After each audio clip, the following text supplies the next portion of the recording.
Hello, everyone, and Yep. welcome to Podfluxxx, episode 47, the St. Patrick's Day edition, or as I would like to call it, Podfluxxx Big Business. Ricky Reyes, how was your St. Patty's Day, bro? Oh, it was great. Yeah. Like every other St. Patrick's Day. Oh, so I'm assuming that you had a big old steaming, stinking pile of corned beef and cabbage. Is that what I'm supposed to eat? I don't know. What everybody else in my family ate Um, today, and I ate uh-huh. nothing that resembled or smelled like it because it smells and looks like microwaved garbage.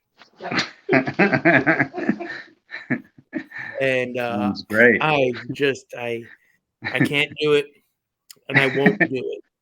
But anyway, speaking of microwaved garbage, Ricky Reyes, did you watch any wrestling this week? I did not. No, I'm just slowly keeping up with the New Japan Cup. Is all I'm really doing. But Should we maybe change the format of our podcast here? Maybe step away from wrestling and we can podcast about things that you actually watched during the week. if it ain't broke, why fix it? I mean, let's just Okay, go with it. very good. So listen, if you're ready to rock, I'm ready to roll. I'm sure you kept up with social media though this week and saw all of the things that you needed to see. Yeah, yeah. I mean, every night I'm keeping up with everything. Yeah, I mean, there's just a lot going on, especially right now, right? So yeah, I mean, I'm aware of everything that's going on. I definitely keep up to date with everything, but Very good. So let's start out with a little bit of Rock in Memphis. mm, Did you catch anything from this Rock promo in Memphis on SmackDown on Friday night? no, not. I saw like clips, small clips of it, but there wasn't like a big clip or anything like of the whole segment. Well, the segment itself was like 19 minutes and 30 seconds. Ooh, Yeah. wow, And but it was, well, first of all, they changed the Rock's entrance music yeah, to that, sound more yeah, brooding, right. uh angrier version of it. That was a But big then thing. he comes out and he's like, normally I come out here and I dump on a town and I dump on the city. He's like, boy, but I love Memphis. So right now, bang, we're smack dab in the middle of a babyface Rock promo while he's on a heel run to WrestleMania. Um, which is counterproductive. Yeah. And then he talks about Memphis and how much he loves Memphis. And then he brings out two dudes. One's got a guitar and one's got a harmonica. And we're going into rock, Hollywood Concert. rock. Yeah. Yeah, Sing along with concert. the champ here Right. concert. Yeah. Uh his material, was dumping on Cody. It was exactly what you expected it to be. Yeah. He struggled he called himself the Walk at one point. I don't know if he couldn't read the notes on his arm or he sweat them off, but he was He's sweet. struggling through parts of this promo. Oh He called no. himself the Walk, and then he said to Cody Rhodes, he goes, you smacked me, so I tune into Raw to see your big pro. Yeah, he couldn't get promo out of his mouth. Letters are hard. Yeah, no letters, alphabet letters. They can be difficult tasks at Yeah. times. So, but otherwise, he then, broke it down into a heel promo, pulled out a Rock weightlifting belt, and told Cody Rhodes' mother that he hopes that she's in the front row at WrestleMania because even though Cody won't be able to hand her a championship belt, he's going to hand her his weight belt that will be covered in her son's flesh and blood. So then he wrapped it up with a do you smell what the final boss is cooking? So he's referring to himself as the final boss now. And that was the state of the Rock promo on Mm, SmackDown. And the people ate it up, right. which I don't know uh, how effective it is to have The Rock out there without the rest of the bloodline. Right. Because I feel like being out there without the rest of the bloodline, he can very easily get lost in the sauce of being The Rock. Right. You know what I mean? Yeah.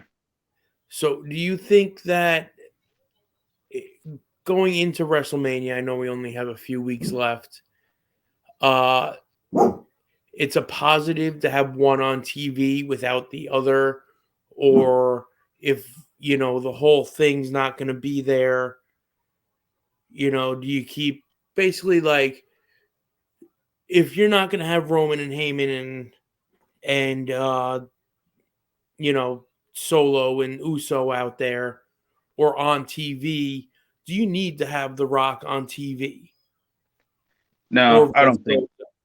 Yeah, I don't think so. I don't think it's a good look.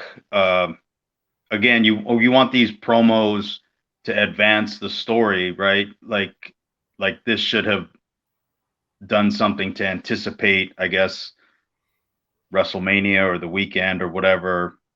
You know, I don't know. At this point, I feel like a lot of the Rock stuff is just stroking his ego because he's the Rock, and we got to keep reminding people of all the Rock things that he does.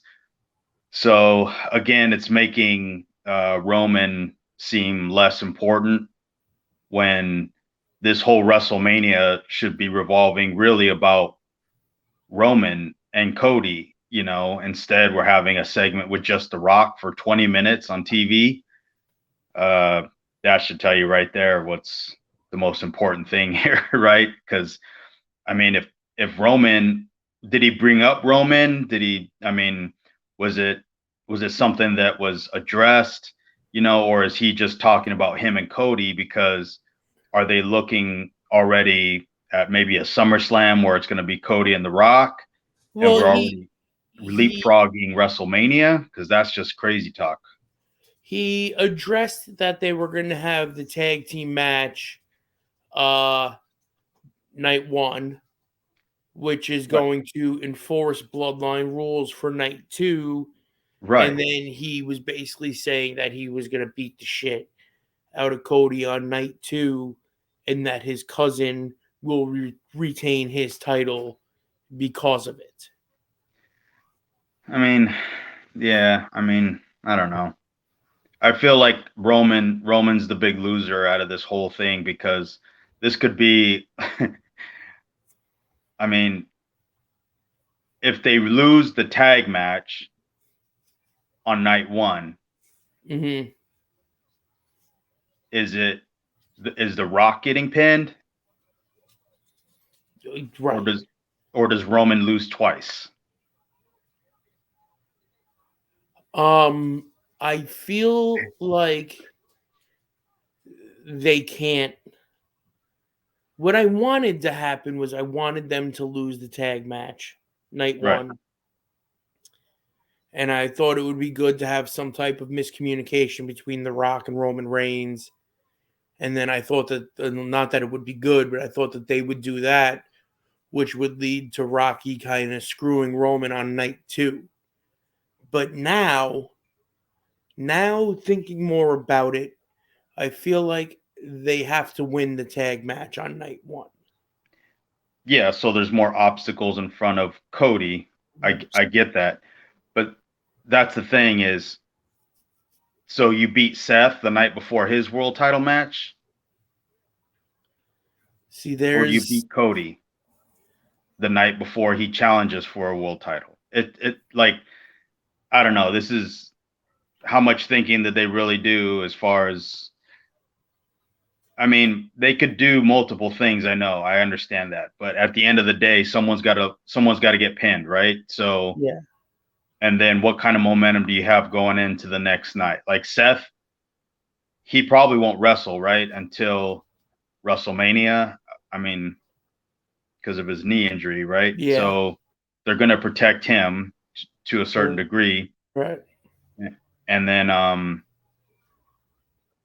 this is all. I mean, this is all about momentum going into the main event of WrestleMania. So I don't know. I feel like The Rock and Roman have to win night one, and then Roman drops against all odds against Cody on night two. And then does it turn into Cody versus The Rock right after? Because I feel like that's what's going on right now. What, like Hogan and Yoko? He threw salt in Yeah, my eyes. Go get him, Holzer. yeah, something like that. Yeah, like I feel like The Rock and Cody is gonna happen.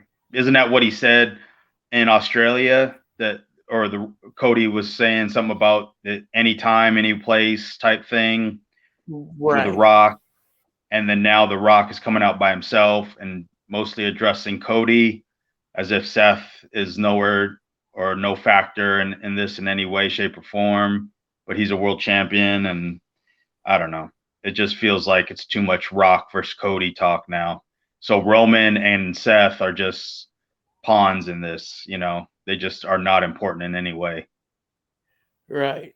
He did address Seth a little bit, but he didn't spend nearly the time Yeah, on Seth. no, Um, I'm sure he did, and I know he did. But what I'm saying is the story, the thick of it is The Rock and Cody already, and we're not yeah, even at WrestleMania yet. yeah. So, I mean, a blind man could see that that's where we're going with this. Is this like a SummerSlam thing? Like, do we have another stadium booked for SummerSlam, or are we going to Saudi Arabia for this? Like, Um, I don't see Rock going to Saudi Arabia, hmm, and just because I feel like that is way too much controversial brand damage yeah, for The Rock. That'd be like, oh, I'm gonna go wrestle a match in North Korea. Like, you can ask Eric about that. But hmm,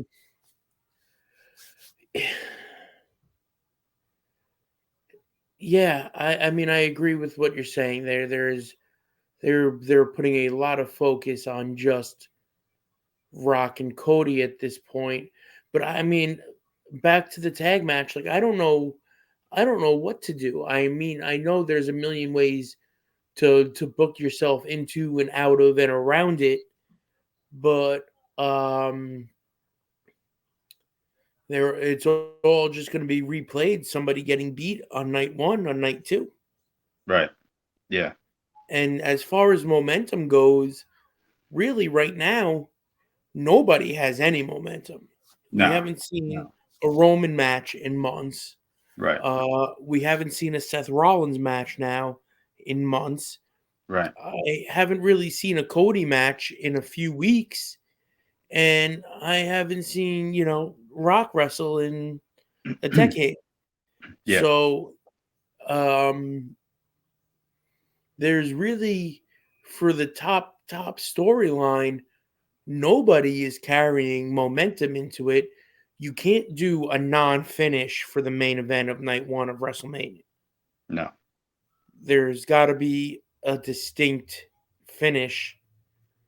I don't know what the hell they're gonna do. yeah, and in Philadelphia, so Right.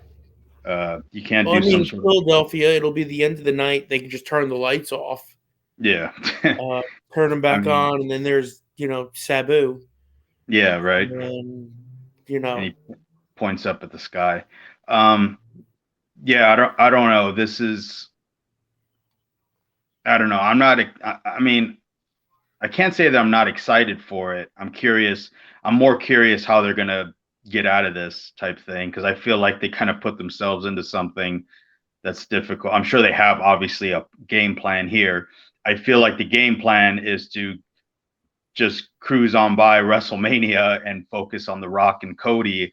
Uh, I mean, I would imagine SummerSlam, but who knows when they'll do it again. But I don't know. It's I gotta admit, I'm not a fan of the tag team thing. I just think it's like too much, I guess, in one weekend. It hurt it. It hurt this Yeah, whole build. yeah, I feel like it didn't do right. Like it didn't do anybody any good.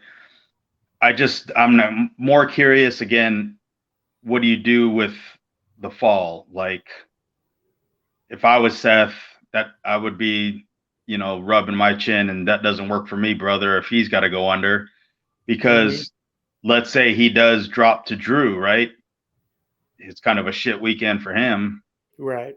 Uh, and then on the other end, does The Rock take the fall? Because we just can't have Roman falling twice in a weekend.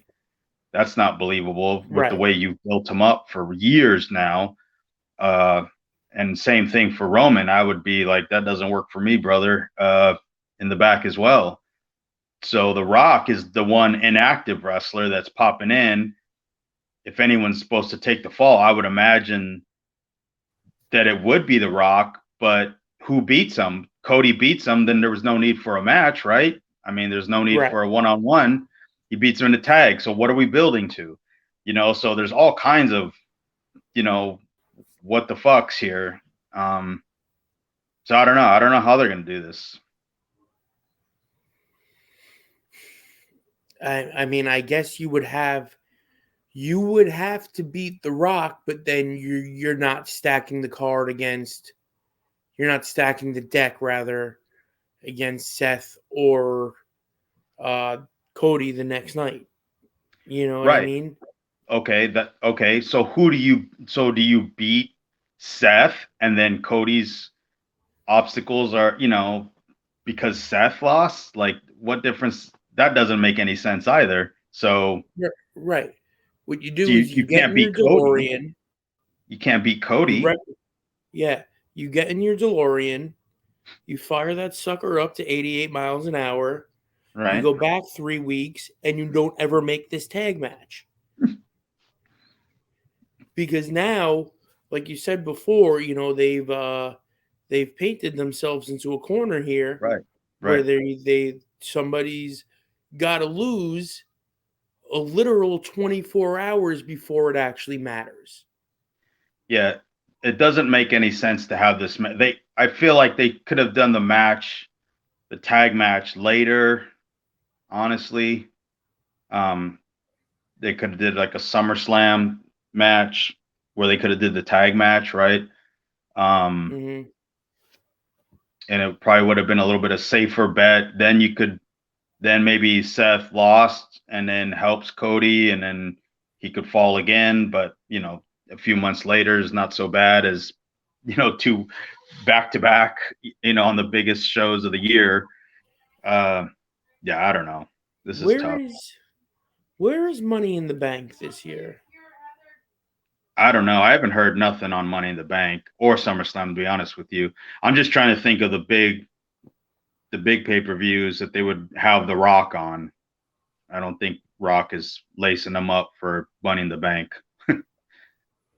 Yes, Money in the Bank this year is going to allegedly be in the Scotiabank Arena in Toronto. You could have very easily have taken this tag match Yeah. and put it on top Right. of Right. Money in the Bank. Yeah. Get through Yes. WrestleMania Backlash, Yeah. whatever they're doing in June, because this is saying it's in July this year. Yeah. Um, July every year, I think. Yeah. I always thought it was June. Maybe because Mm, it was like at the end of early July, yeah. calendars. Um, the way those work. Yeah, they could have put this tag match anyplace Yeah. else. Right. Anyplace else. Or not have one other do you have anything else you want to talk about on this topic? Because I have another topic that it's WWE related that I'm very, very confused about. No, I'm good with The Rock. It's him being back is already boring to me because it all feels forced and totally unnecessary, to be honest with you. Like, Mm-hmm. I don't think that The Rock needed to be involved in this storyline one bit. And now, to me, Roman feels less than. So it's annoying to me. So, You know what? I was out someplace last night and I was talking to a guy I haven't seen in probably 10 years. And of course, he was like, "Oh, The Rock's back, right?" And yeah, The Rock's back. And then you do the thing where like you really don't want to talk about wrestling with a right. So he was like, I've been watching old Rock promos on YouTube. And I was like, yeah. And he was like, there's no way Rock can be as good now as he was then. right. And I was like, you're 110% correct because it was authentic then. Yeah, right. And it's just not now. But anyway, I want to switch gears a little bit. What the hell are they doing with Damian Priest? Uh, Nothing of any value to him. He's still. Are they still tag champions? Yes. Okay. I don't know. Ever since that R Truth thing came about, for whatever reason that happened, uh, he's just kind of been there, right? Part of the group. Like, he's no more important than Dominic, Yep, just one of the guys. because Rhea's the star, and Finn, they keep letting him be the voice. So you got a mouthpiece, and Rhea's the biggest star in that group, and then you have others. He's just the others. Um, I don't know, man. It seems like after that Puerto Rico event, his value just kind of like kept slipping every month. I don't know. I think Finn What? keeps winning matches too, like when they have the tag matches, right? I mean, it's not like they're getting Damien over as a killer and like Right. unstoppable force as a tag team champion. He's just in the team, and Finn keeps winning. So I don't know. Maybe they're Well, gonna kick him out, or I mean, I don't know. I feel like they were at that point in their story a couple of months ago, and then they just never did it. Right, right, And but right now I'm looking at it. We're in the middle of March, right? We got WrestleMania. Okay, so April, May, June. He's got 3 months to do something with this Money in the Bank briefcase, and we were talking about momentum before. He's right, got negative momentum. right, He is a right, vacuum of momentum. So, I've been toying with the idea that because he's got bad blood with Drew McIntyre, does Drew beat Seth and then we get a Damian Priest cash in right then and there or the next night on Monday Night Raw? But he's got nothing going for him, and there's been nobody going out of their way to remind us that right, there's a deep-seated history between Drew and Damian Priest. I mean, that could be purposely to throw us off the scent of any Damian Priest involvement, but I mean, not since who won the Money in the Bank that one year and then just had a god awful cash in, got their dick kicked in the dirt. Damian Sandow. Yes. Yeah, Not since Damien Sandow have Right. I seen a more boring Yeah. and unimportant Money in the Bank holder. I could see Drew coming out Monday night after Mania, doing something, getting attacked, cash in, and then eating a fucking kick from Drew out of nowhere. 1, 2, 3 at this point. Like goes Waste the of a cash. cash. Yeah, just destroys the cash in, and Damian Priest is at this point, because like you said, he has nothing right now. Zero. Mm-hmm. Again, it's not like he's destroying guys in these tag title matches where Finn is standing back like, oh my gosh, he's on another level right now. I mean, I'm watching like clips of the tag matches and I'm seeing Finn with the double stomp on everybody, 1, 2, 3, 1, 2, 3, and I'm thinking like they're not even, they're not even pushing him in his own team that he's a champion in the group. I don't know. I don't get it. Maybe somebody lost confidence. I don't know. Was that a Vince thing? I was going to say Maybe. maybe the person who had the confidence isn't there anymore. Right. I mean, that's the only thing I can think of, and that they're waiting for the right time for this cash in to be shut down, which could be that, post WrestleMania Raw, I guess, because that'll be the biggest reaction. So I don't know. I mean, Damian Priest is not a young man. No. I know being in your early 40s isn't the same thing in wrestling today as it was 20 years ago. Right. But I mean, to be 41 or 42 years old and to be going through the start and stop on that level Yeah. is not a positive thing. No. Speaking of not positive things, are you ready for the highlight of our night? Of our night. All right.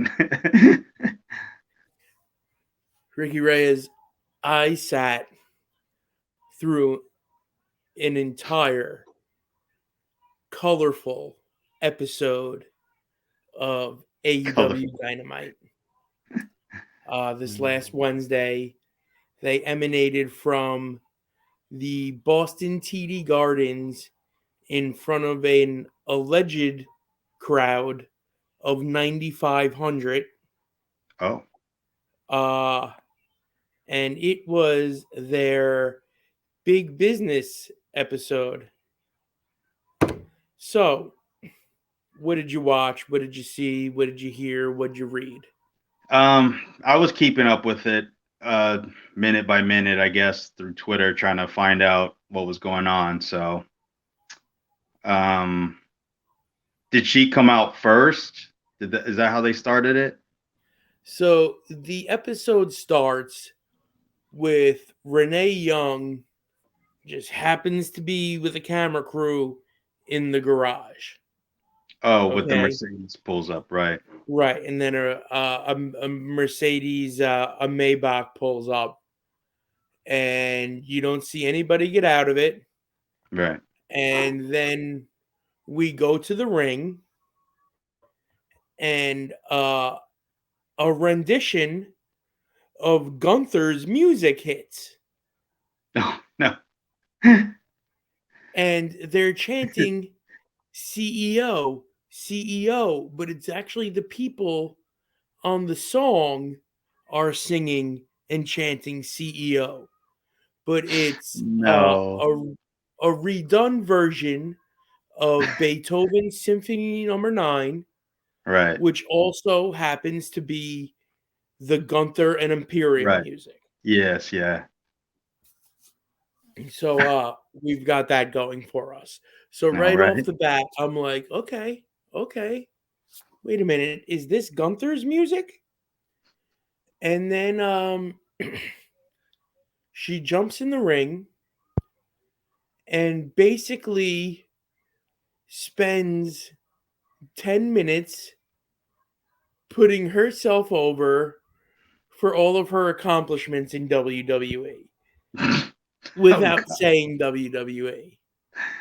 Oh man. But I love wrestling. Wrestling makes me feel this. I'm this many times a world champion. I've done this and I've beat mega stars, and it's like it's the CM Punk debut Yeah. scaled down. I was just gonna say yes. All right. Yeah. She looks good. The people were into it once the music started chanting CEO. They all started chanting CEO. There was a big, long welcome home chant in the beginning of her promo. Uh, she looks like a star. She sounds like a star. This women's division is in desperate need Huh. of a star, Right. and they've got one. Now, the major problem here was the Mercedes Monet promo ended, and then the rest of the show happened. Hmm. So, right out of the promo, okay, we go to actually a really good package of Adam Cole, like in a sweater vest, sitting down reading a story. And he's reading the story of Wardlow. And he's putting Wardlow over. And now we're going into Wardlow and Samoa Joe. Right? But we're going into our world title match at, let's call it 8:15. Oh. And we're going to have Riho and Willow in the main event. What? Yes. We are going to have Riho versus Willow Nightingale in the main event of this What? show titled Big Business, when you've got Samoa Joe, your world champion, defending his title against Wardlow at 8:15. Oh, I didn't know that was how it ended. Um, Now, uh at some point, Joe and Wardlow are having a good match. of course. We get into they're at a yay boo moment, and it's not like the stupid trades that everybody else is doing in every match. Right. More on that later, but we're actually getting uh, a yay boo. But now, let me ask you a question, Ricky Reyes. Who's the heel? Joe. Wait. Wa- Joe. Ward. Right. Right. Okay. Okay. And then Excalibur at this point, and I quote, Oh boy. Joe doesn't want to get into a striking contest with Wardlow. Oh. Oh my. Why is I that? didn't I didn't know that Wardlow. Is he like a boxing Golden Gloves champion No, in no, Pittsburgh, no, Pennsylvania? nope, nope. I don't even He think just Allentown. just he's just got big arms, I guess. Joe's only been presented Yeah, as a for legitimate killer. right the last Right. 24, 5 years. Right. Like Yeah. basically, like as soon as the yellow came out of his hair, Yeah. they were Yeah. like, "This is the baddest dude on the planet," I and remember that. every promotion he's ever been in has told us so. Right.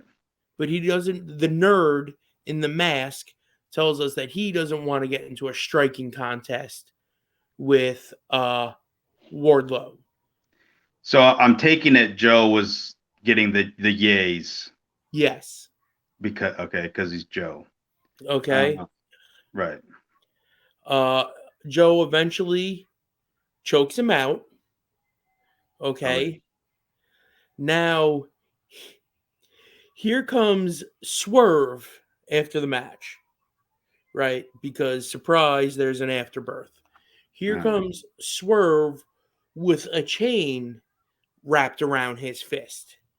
Okay. And now he's leveling security guards. Okay. With a chain.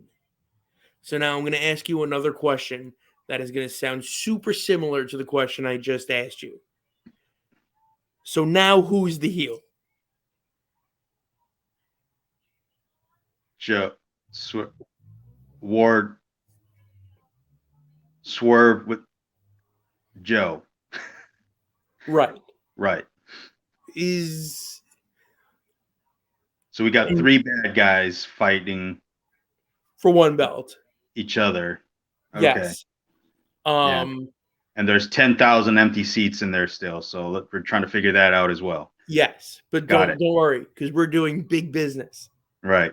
Sure we are. All right. Yeah.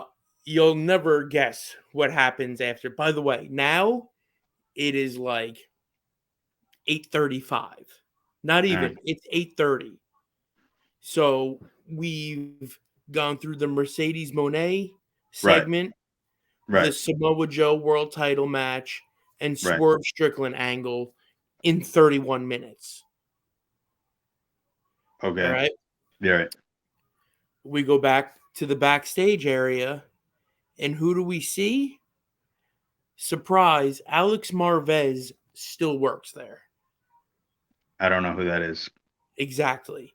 He is a sports writer for a Florida newspaper who they had doing the play-by-play on their very first pay-per-view, and he was so bad that they immediately went out and hired like Tony Schiavone and Taz and anybody else who's ever looked at a microphone. Right. Oh God. Okay. All right. And he's doing the backstage promo, and then the Bucks walk in with Okada. Okay. And Marvez, who you can't hear because he's afraid to be on television. So the television reporter asks Okada a question, and the Bucks answer for him, which tells me, oh, maybe Okada doesn't speak English, right? Right. But then Okada does speak English. Correct. And he speaks great English. Yeah. And he's a dick, and he makes Marvez sing Happy Birthday to Matthew Jackson, which was pretty funny. Okay? Right. Okay. But you'll never guess what happened. They go to commercial. They come back. It's 8:36, Ricky. It's not 8 o'clock. It's not 9 o'clock. It's not 10 o'clock on a 3-hour Raw. It's 8:36, and we're about to get the AEW Dynamite debut of Okada. Okay? All right. Buried in the middle of the third segment. The third quarter. Whatever. Which brings me to a side topic here. Is Okada completely valueless to AEW already? Yes. Yes. This was exactly what I expected to happen. Happened. Right. Because they don't know how to build somebody to be a big star. And this is the same match with Pac returning, right? It was before he got there. This was the same match with Pac in it, right? Yes. Yeah. So like he's making a big This is going to return. be.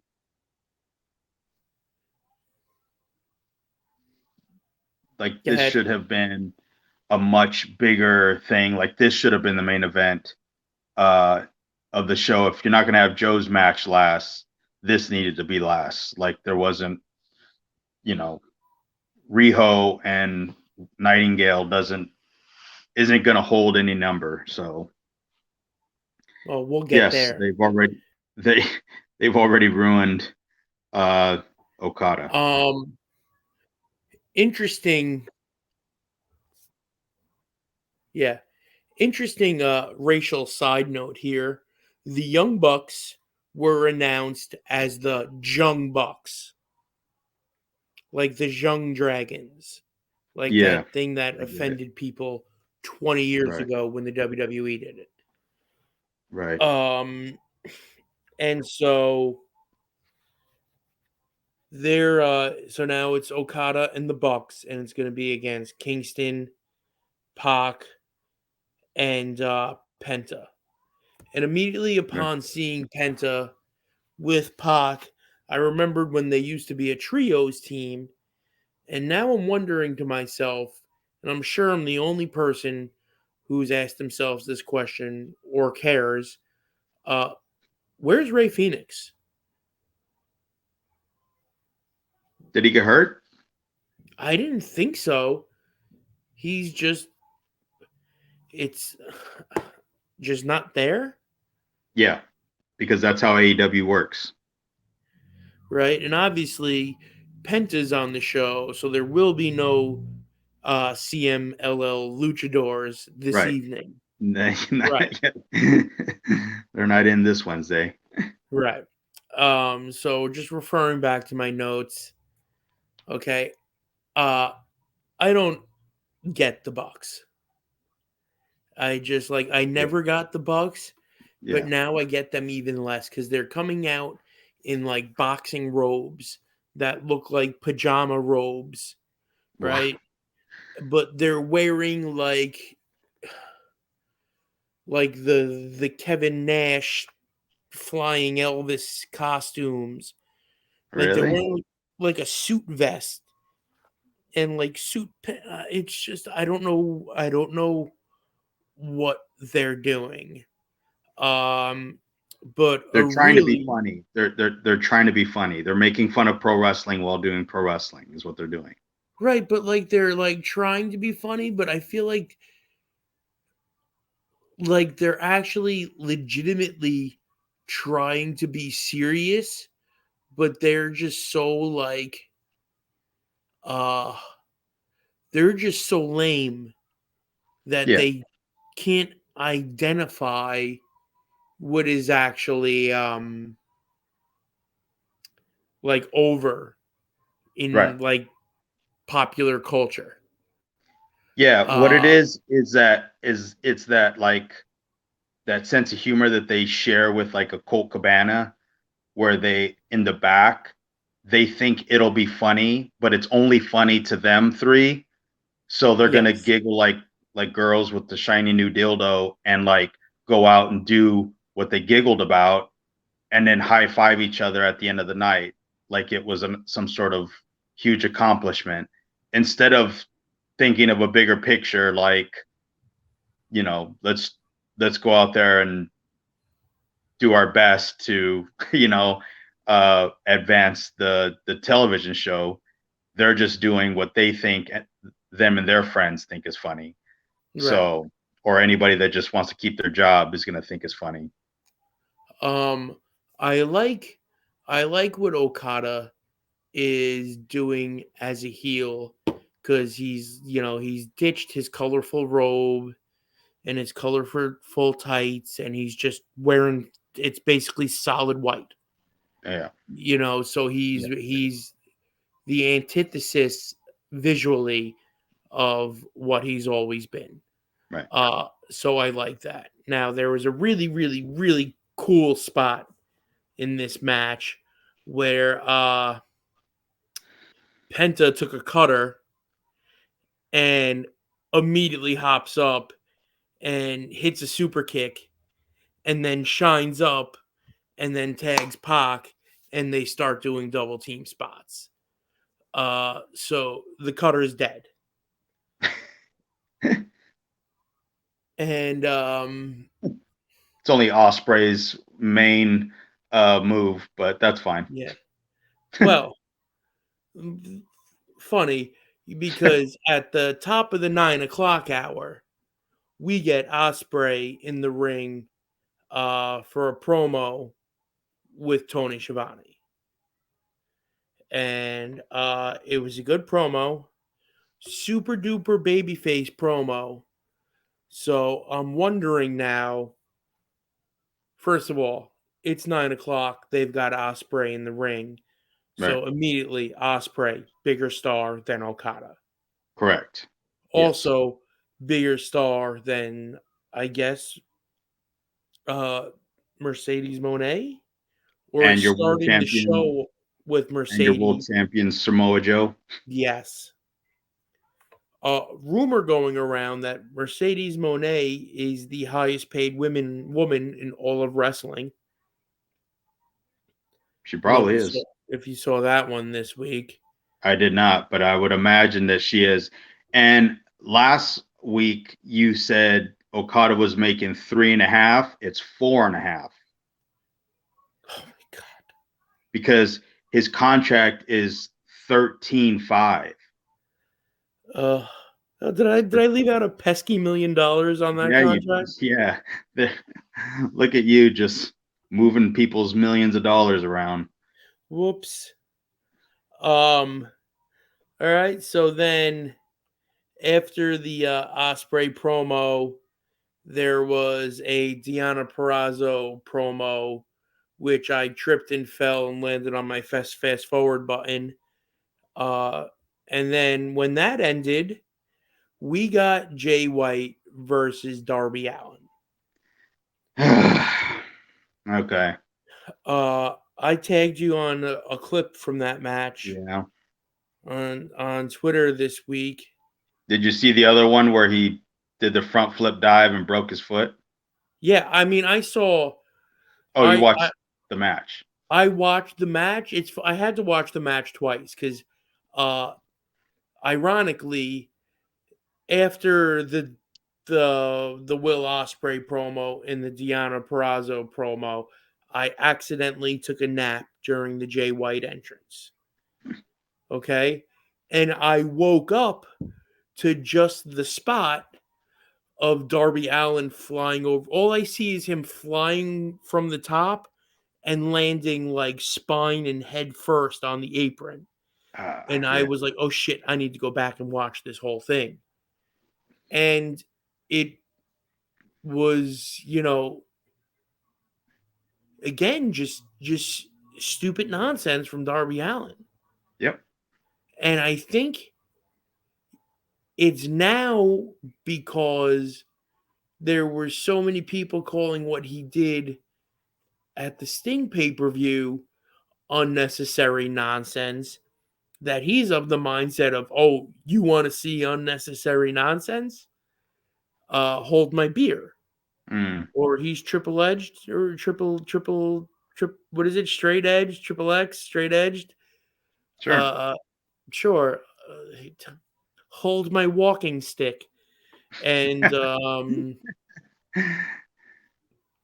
there you go. I don't get the mindset because he's such an interesting character, and he's like such a good, like, wiry, fiery underneath baby face that I just don't see why he does half the shit he does and why they allow him to. So Again, it's that spot, what do you? yeah, he's doing it all to himself, and then I don't know. None of it makes any sense to me. I don't. I know people like him. I guess I don't understand why.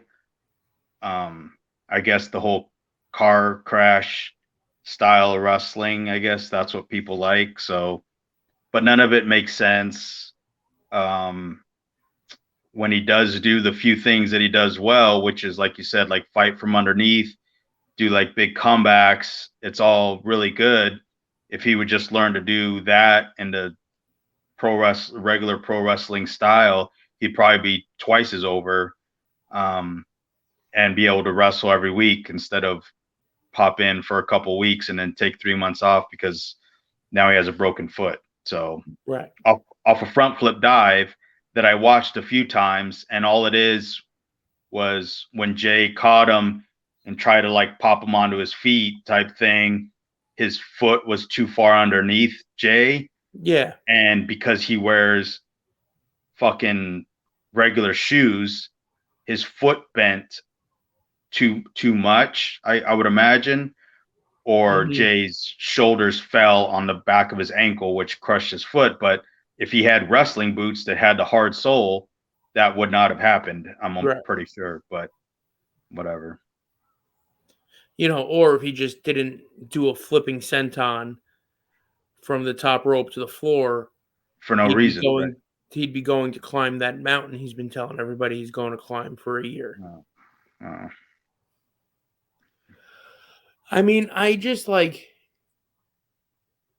the one thing I really dislike about Darby Allin is he has the hawk mentality, right? Like he Mhm. always cuts himself off.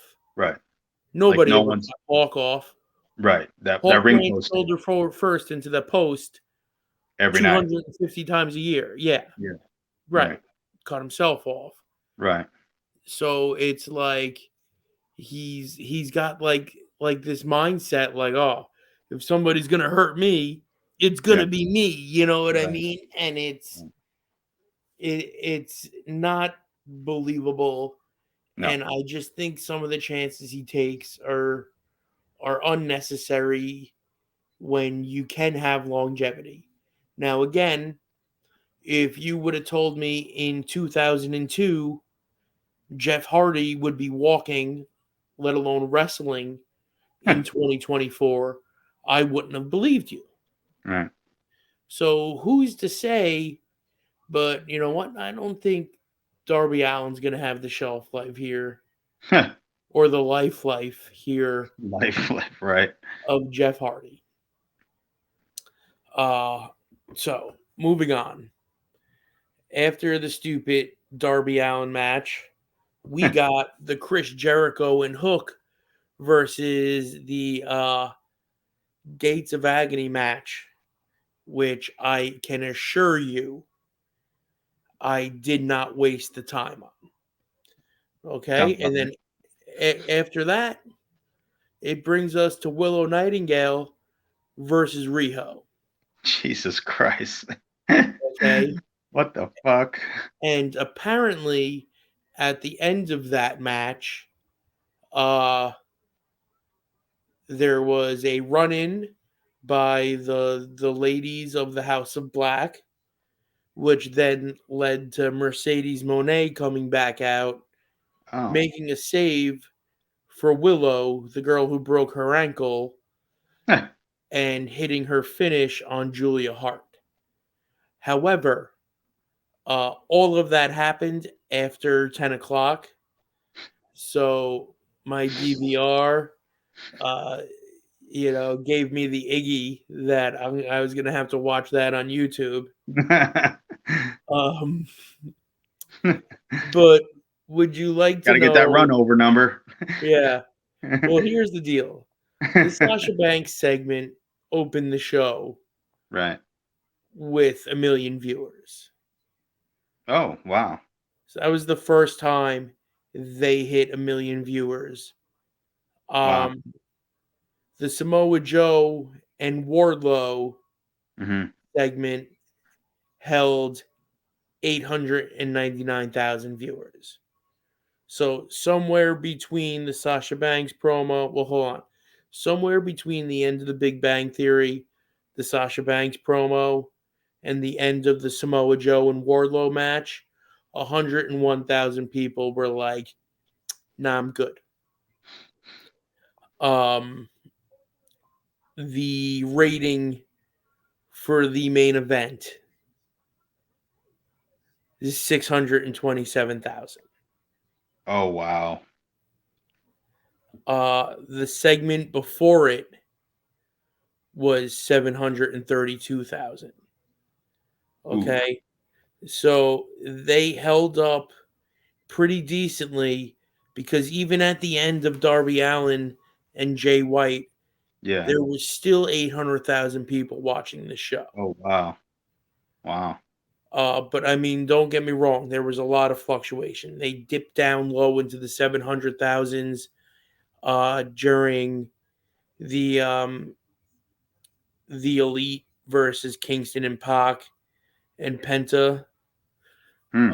But man, to fall off a cliff like that with your women when you got Samoa Joe as your world champion 600,000 for your main event. Oh, that's and rough. 285 in the key demo that everybody's always talking about.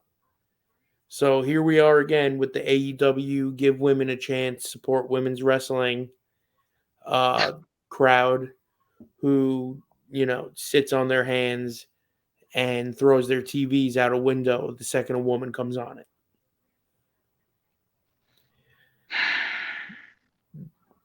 How bad is the strategy here to just have that women's main event just so you can have a run in and a finish by Sasha Banks? Yeah, but you didn't even see it because it was after 10 o'clock. Right. So I don't understand that mindset either because they do that every week, right?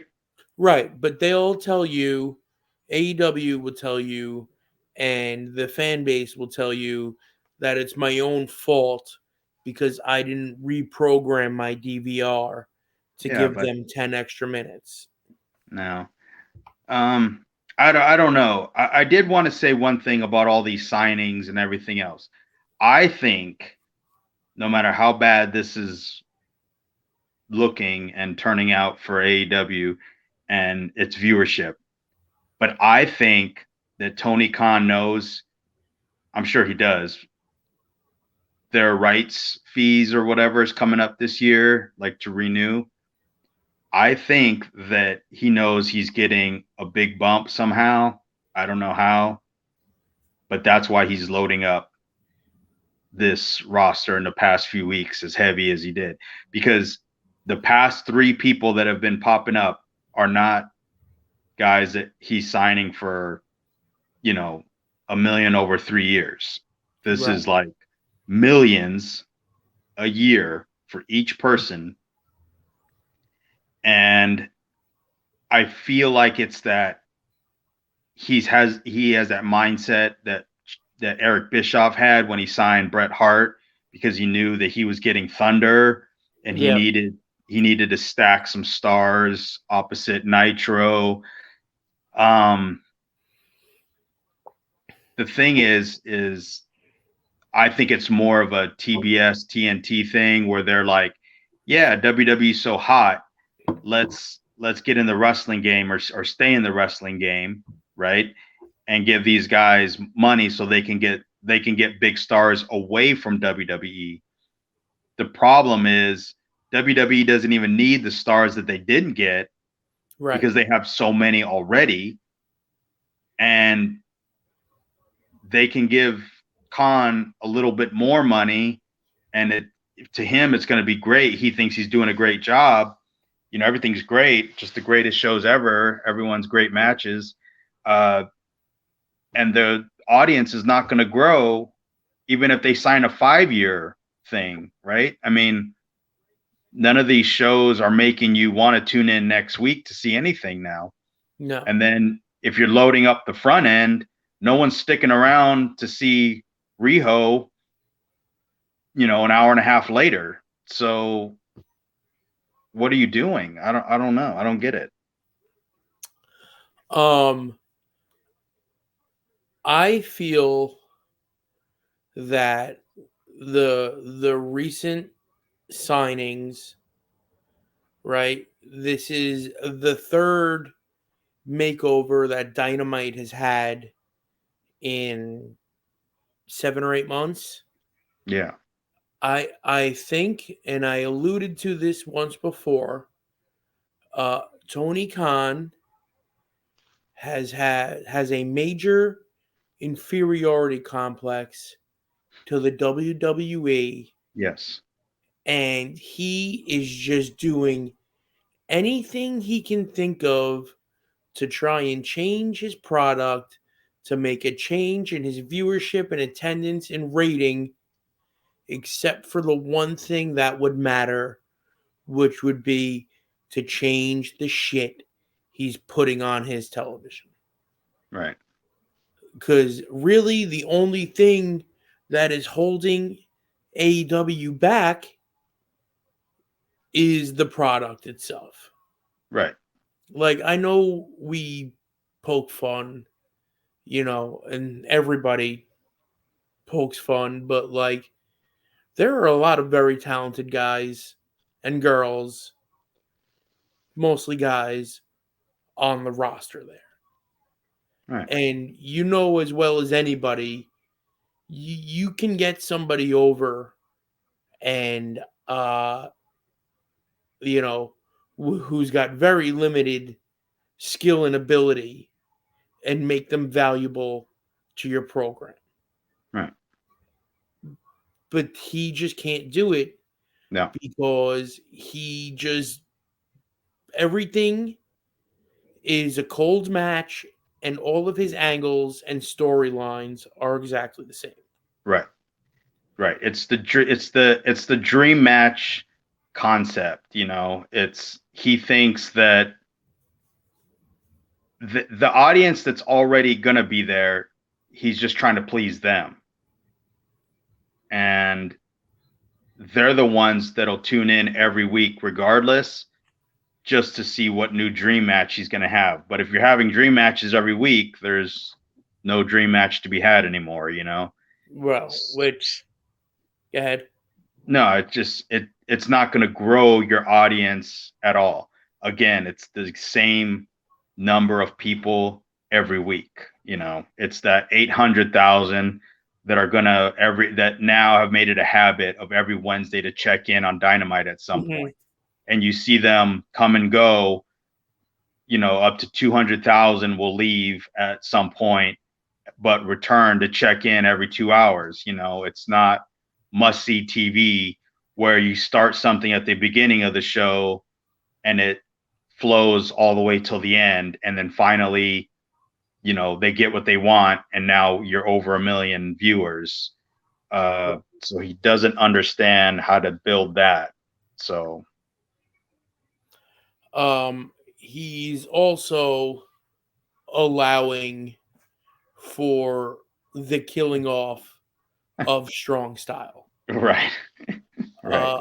I'm thinking that a lot of the people in AEW think that they're working the quote unquote strong style. Correct. Yes. They think. But they don't actually know what it is. Right. And the guys that do know what it is are doing this new Americanized, absurd offshoot of strong style wrestling. I'd like to talk about the Shibata Bryan Danielson match Where from they slapped Collision. each other, sitting Indian style in front of each other. It's called crisscross applesauce now. Oh, pal. got it. Okay. Noted. My kids came home from preschool a couple years ago, and they were like, "Daddy, let's play this game." And I was like, "How do you play?" And they were like, "Well, first you got to sit crisscross applesauce." Right. And I was like, "I don't know what that means." And then they were like this, and I was like, "No, that's Indian style." Yeah. And they were like, "No, it's crisscross applesauce." And then my wife walked in, and I was like, "Indian style," and she was like, "No." Turns out, yeah. I'm insensitive. Right. Racist. Right, racist. I mean, is it really racism if you hate everybody equally? But No, anyway, that's just us. yeah, yeah. So the clip while they're sitting there on the ground, Yeah, uh, slapping the absolute dog piss out of each other. right. Somebody on Twitter today wrote, "If you don't like this and you don't like strong style wrestling, then you don't like wrestling and you're a racist." Oh. Um, and I politely responded that that's the sad part here is that people think this is strong style wrestling. Right. What do you think of this clip? What do you think of the way that AEW is presenting the quote unquote Japanese strong style? And what do you think about Brian's current body of work? Um, well, the thing about this style of wrestling that people overlook is the months and years that it takes sometimes for them to get to that point. Now they're just doing it weekly, sometimes a couple times a week on television, right? But the big head dropping, all Japan style matches that tape traders were loving back in the day and indie guys try to do, they're forgetting the fact that Kawada and Misawa, wrestled each other like 3 times, you know, and at each one was pretty much at a dome or sold out Budokan situation. It wasn't weekly, right? So it didn't get old there because they made it special, and it was led to believe that it was a once in a lifetime situation that these two were actually going to unload on each other, right? And that you needed to unload everything on that other guy because they were of equal, if not more superior to you by one. So you had to do all these things. And So you had there's a to huge take everything they had to endure. Anyway, correct continue. everything and then one to beat the guy. But they don't understand that part, right? Like they don't understand that Kobashi only did the burning hammer, I think, 3 times his whole career, Right. but they don't, you know, it's like lock up, tackle, drop down, burning hammer, shining wizard, let's go to a dive. You know what I mean? That's how ridiculous it's gotten. So it's overly done, it's abused, watered down, you know. I know for Brian, I guess he's probably enjoying it. And you know what? To be honest with you, I'm okay with Brian doing it. You know what I mean? Because Mhm. I think he's earned it. But that doesn't mean everybody else on the show can do it as well. Right. You know what I mean? And I know that that satisfies a certain part of their audience. So I'm okay with it being done. The problem is when you let everybody do it every night, all the time on the show, it's not special anymore when Brian's doing it. Like if that was Brian's thing or that was Kingston's thing, they're the only ones that should be doing that. You know what I mean? And I think that they've earned that right to, but everyone else is doing it all the time, so yeah, it's just overly done, just like everything else on AEW. It's like no one's checking with each other. Hey, are you doing this tonight? Or watching the show and thinking, hey, let's change this. This just happened. It's too similar. Or the agents communicating with each other. Hey, I have this on the show. Okay, I do too. All right, well, somebody's got to change it. Right. Like, I don't know. Even on Lucha Underground, we had those types of scenarios. We were an hour-long show with 3 matches, roughly 3 matches on each show. So we didn't need to have two matches doing multiple things that looked exactly the same, or it would look too similar, So we made slight adjustments, I'm real curious more about what it's like backstage there. Is everybody that free to do whatever the fuck they want to do? Because it feels that way when you watch the show, or when you see multiple matches on the show that look almost identical, So It they're killing it themselves by watering it down and having it done every damn week on multiple shows. I feel bad for Brian at this point, because the funny thing is, if you think about this time of year 10 years ago, Huh, okay, do you right. happen to remember what was going on at the time? Yeah. The yes movement. Right. Right. The first real internet wrestling darling, Correct. independent wrestling darling, Brian Danielson, had so much goodwill. He could go to a building and do anything in front of anyone, and he could do no wrong. Right. And here we are 10 years later.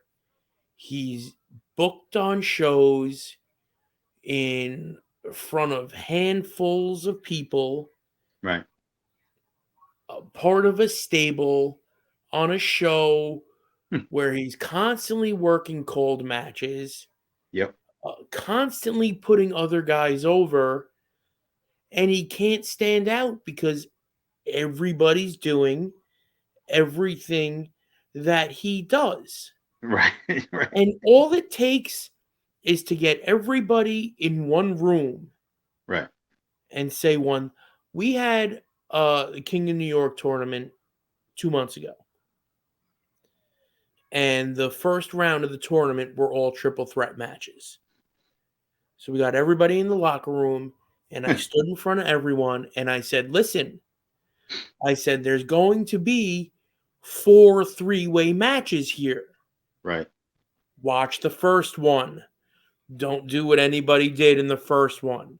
Watch the one after that, so on and so forth. I also said that if anybody took like a body slam and laid down on the floor for 10 minutes and then came back in the ring and kicked out of a destroyer, that they would not be booked again. Because, all it takes is for one person in one type of authority position Right. to stand up and say, hey, everybody go be different. Right.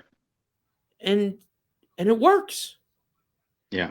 Those 4 triple threat matches, outside of the main principle that they were all triple threat matches, not one of them was the same. Right. So why can't these guys on a professional level? Exactly. But it doesn't make sense. And then it's so overdone that when you get into a position, when you see a guy like Brian in there with Shibata, Right. which first of all has rebounded fantastically from the lobotomy that Dave Meltzer said that he had. Hmm. Like that, it was laughable. And it Right. was only laughable because it was in the context of AEW, where you're so used to people doing ridiculous shit, just made everything that they were trying to do ridiculous, on top of the fact that they were in a cold match. Right. Why were we even watching Shibata versus Bryan Danielson? Yeah. Why? Because Tony Khan dreamt it. Right. And Exactly. if you can dream it, you can see it. Um, Daddy will pay for it. yes. Man, to be spending the amount of money that this guy is spending right now, I'm telling you, man. and to have next to none coming in, is flabbergasting. He's got to know that this TV deal is going to be big for him. Has to. That's the Yeah. only way he's jumping into it this deep. Or he's putting all his eggs in one basket before the chickens come home to roost. I mean, I couldn't imagine him being that stupid, but if that's the case, then I hope everyone's got in their contract that they get paid after the doors close, because Yeah. it can't be good. Speaking of can't be good, I saw something where Edge, Adam Copeland, whatever, is recycling the Abyss Janice angle from TNA, What? but I haven't seen enough of it yet to actually comment on it. So we're going to have to talk about that, I think, next week. But he's painting around his eyes black, and he's got a 2x4 with nails sticking out of it. So thanks for coming, Adam Copeland. Right. But really, do you have anything else you want to talk about tonight? No, I think we covered everything Very that good. happened. Let's talk for a minute though about the next few weeks. I want to over the next few weeks start talking about WrestleManias. A little bit about past WrestleManias, our favorite WrestleManias, kind of get us into the WrestleMania spirit here. What do you think? Sure. Sounds good. Excellent.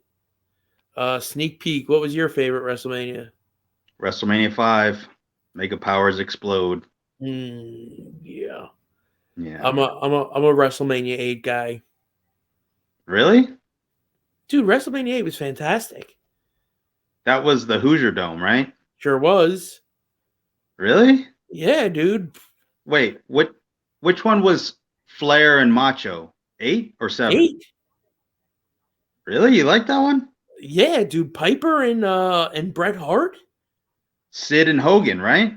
Yeah, don't worry about Sid and Hogan. Piper and Bret Hart. Oh, Sid and Hogan was there, brother. Yeah, it was. Listen, every once in a while you got to toss around a Whippleman. You know what? We'll get into this next week. All right. All right, Ricky. You have a All nice week, bud. Mother Fluxxers. We'll catch you on the other side. Here comes the gimmick. This has been Podfluxxx, episode number 47. We are out.